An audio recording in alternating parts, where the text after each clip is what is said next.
اللهم اهدنا فيمن هديت، وعافنا فيمن عافيت، وتولنا فيمن توليت، وبارك لنا فيما أعطيت، وقنا شر ما قضيت، فإنك تقضي ولا يقضى عليك، إنه لا يعز من عاديت ولا يذل من واليت، تباركت ربنا وتعاليت.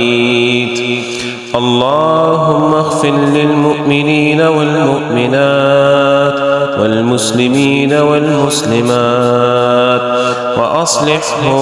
وأصلح ذات بينهم، وألف بين قلوبهم، واجعل في قلوبهم الإيمان والحكمة، وثبتهم على ملة رسولك، وأوزعهم أن يشكروا نعمتك التي أنعمت عليهم، وأن يوفوا بعهدك الذي عاهدتهم عليه، وانصرهم على عدوك وعدوهم.